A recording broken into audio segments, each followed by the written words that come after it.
সবাইকে good morning.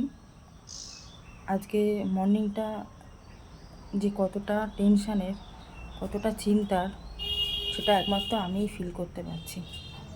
আমি যখন লাস্ট ডাক্তার দেখাতে গেছিলাম আমার গ্যাসের প্রবলেমের জন্য, তখন ডাক্তার আমাকে এন্ডোস্কোপি আর সিবিসি, এলএফটি আর ক্রিয়েটিনিন টেস্ট করতে দিয়েছিল।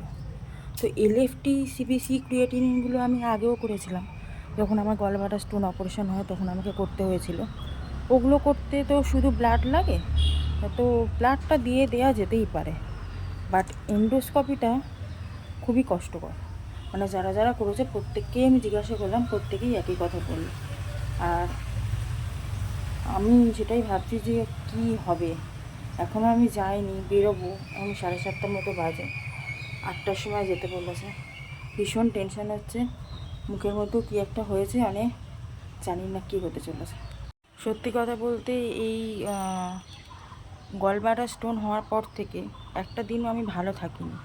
কিছু না কিছু নিয়ে আমার সমস্যা হয়েইছে। এই কোলোনোস্কপি, এন্ডোস্কপি এগুলো খুব কষ্টকর। মানে যারা হয়েছে তারাই একমাত্র বলতে পারবে, ভীষণ কষ্টকর এই টেস্টগুলো। যে এরম পয়সা খরচ, পয়সা তো আছেই, পয়সা তো প্রচুরই খরচ, তার সাথে শারীরিক কষ্ট। তো আমার যে ডাক্তারবাবু, তাকে আমি বলেছিলাম যে আপনি আমাকে সেন্সলেস করে করুন। তো উনি বললো তোমার কোনো চিন্তা নেই, অনেক ছোটো ছোটো বাচ্চারাও করে, কোনো অসুবিধা নেই, সেন্সলেস হওয়ার কোনো দরকার নেই। ওই 1.5-2 মিনিটের জন্য 3 ঘন্টা সেন্সলেস হওয়ার দরকার নেই, আমি তো করবো, অসুবিধা নেই। তো ওনার ওপর ভরসা করেই আমি যাচ্ছি। কষ্ট তো একটু হবেই, কী আর করা যাবে। কত বড় বড় কষ্ট সহ্য করলাম, কত প্রিয়জন চলে গেল, আমার ভালোবাসার মানুষ কাকুও চলে গেল, আর শারীরিক কষ্টর কথা ভেবে আর কী করবো। যাই, হ্যাঁ যা হয় তাই হবে। ভীষণ পরিমাণে টেনশান হচ্ছে, ভীষণ। যত সময় এগিয়ে আসছে, যত যাওয়ার সময় হয়ে আসছে, প্রচুর টেনশান হচ্ছে। জানি না কতটা কি হবে।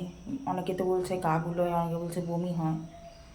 8টা বাজতে যে আমি কোয়ার্টারতে প্রথমে যাব, কোয়ার্টার থেকে ব্লাড টেস্টটা করব, তারপরে ওই ডাক্তারবাবু চেম্বারে যাব, ওটাও বাড়িপুরেই। তো যাই, আর কি, কপাল খারাপ হলে না অনেক কিছু হয়। প্রথমে গেছিলাম কোয়ার্টারতে যেহেতু ব্লাড দেওয়ার কথা ছিল, টেস্টের ব্লাডগুলো, তো কোয়ার্টারটা সবার আগে খুলবে, সেই জন্য গেছি। গিয়ে দেখছি পুরো ফাঁকা, আমি রয়েছি। আর তারপরে আমার ব্লাডটা নেবে, আমাকে বললো ওয়েট করুন। তো ভেতরটা বেশ বড়, এই ফার্স্ট টাইম আমাদের এখানে কোয়ার্টারে গেলাম, তবে বেশ ভালো লাগলো কিন্তু সব কিছু। তারপরে চলে গেছিলাম ওই ডাক্তারবাবুর চেম্বারে, যেখান থেকে ওই টেস্টটা করবো আর কি। এই যে লেখা রয়েছে দেখুন, Kolkata gastro and liver care clinic, এখানেই করতে এসেছিলাম এন্ডোস্কপিটা। তো ভেতরটা এত সুন্দর করে সাজানো যে কি বলবো, চোখ ফেরানোই যাচ্ছিল না। কিছুক্ষণ ওয়েট করার পর ডাক্তারবাবু এসেছিল, আর খুব ভালোভাবে আমার এন্ডোস্কপিটা হয়ে গেছে। গেছিলাম তো এন্ডোস্কপি করতে, তো এন্ডোস্কপিটা করলাম। যতটা ভয় পেয়েছিলাম, মানে হয় না একটা ক্যালিফিকেশান হয়, ততটা ভয় কিছু নেই। তবে সহ্যর ওপর নির্ভর করে। মানে এখান দিয়ে যখন যাচ্ছে পরিষ্কার বোঝা যাচ্ছে। এন্ডোস্কপি হলো, এবার রিপোর্টে কী বলে, যে ডাক্তার সে তো ভীষণই ভালো ছিল, আর দেখা যাক কী হয়।